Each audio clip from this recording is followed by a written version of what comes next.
Hey everybody, welcome back to another video by Scully. So I've done some thinking lately and I wanted to talk about something rather important in this video that I don't think gets covered nearly enough. I wanted to talk about toxic relationships. So any of us who've dated, made friends, talked to people, interacted with really almost anybody has established some form of a relationship at some point in their life. Some good, some not so good. Well, let's cover the not so good ones. Now, relationships, even if it's just friendships or even interacting with people, can at times be complicated because people are unique, people are different.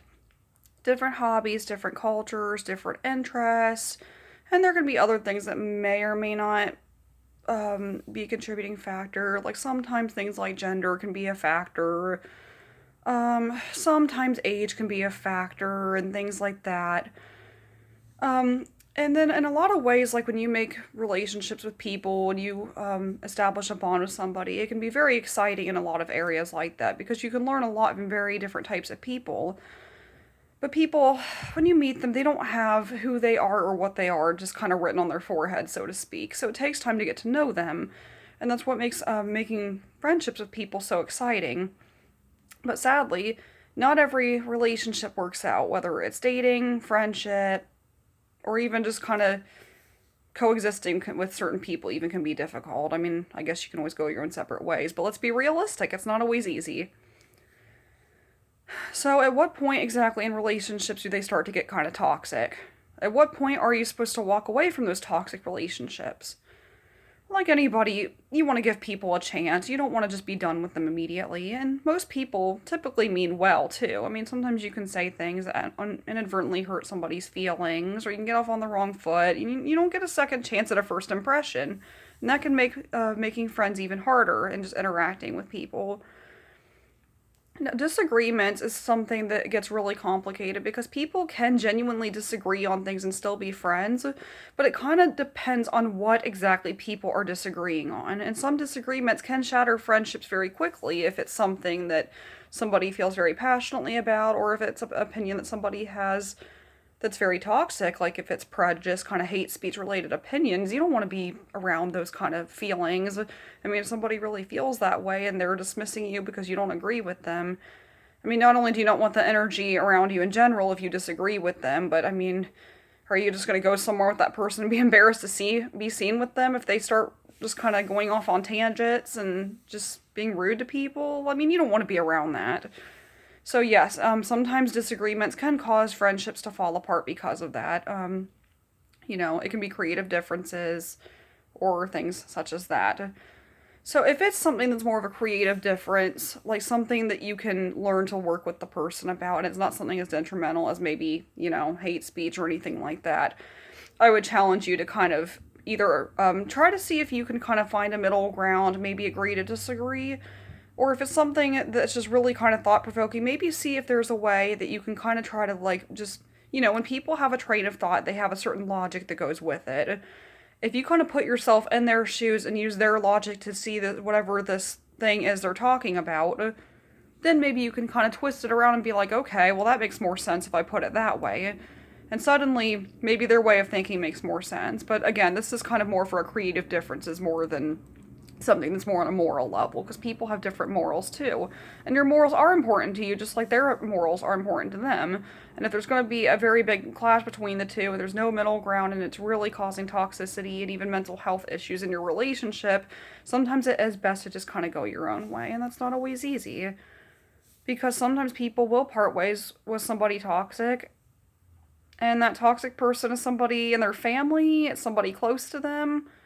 And getting past these kind of things can be very difficult, but there are a lot of very wonderful people out there.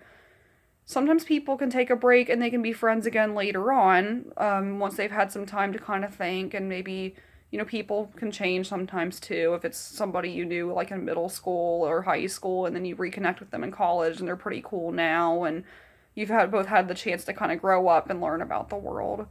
But again, this isn't in every circumstance, and sometimes people just have to go their own way, and yeah, you'll coexist on the same planet, but you just don't really want much to do with them after a while, and sometimes that's okay too, because especially if it affects your mental health is important.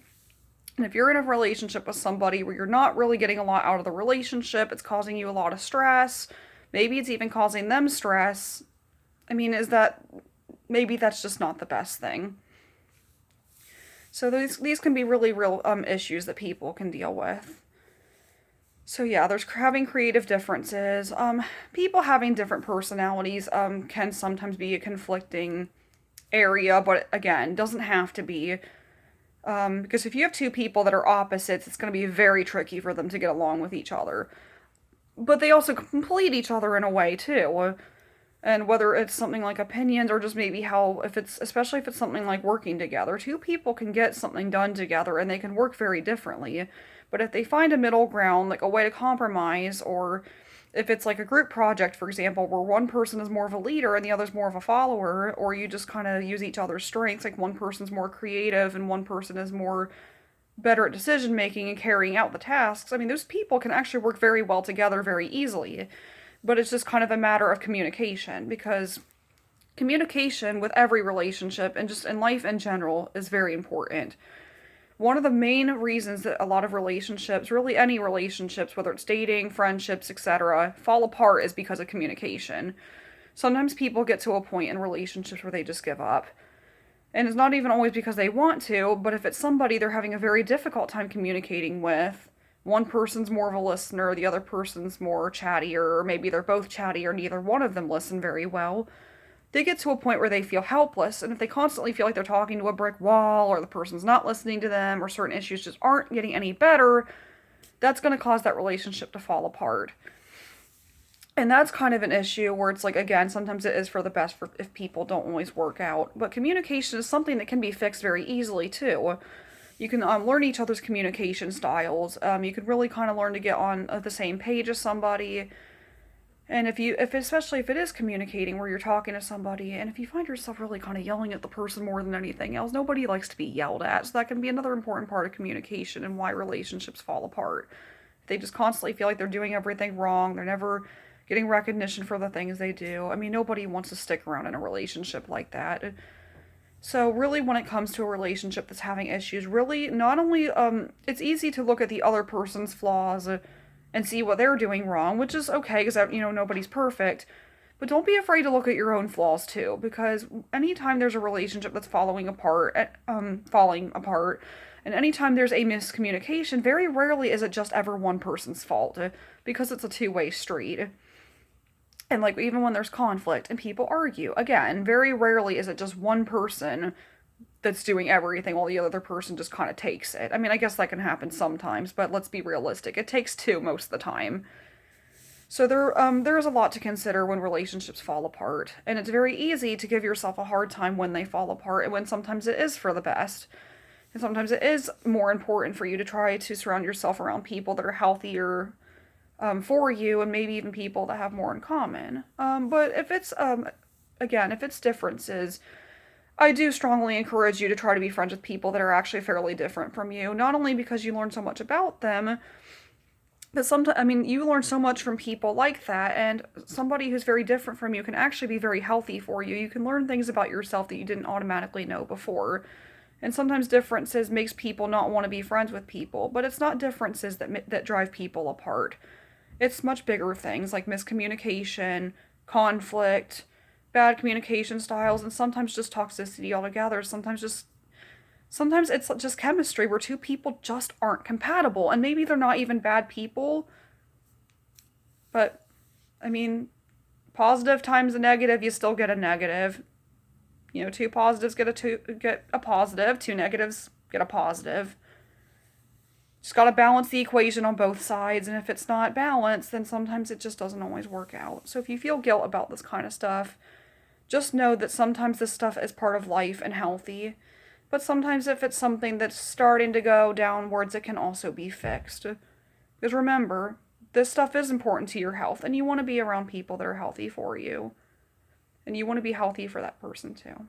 So until next time, have a great day, guys.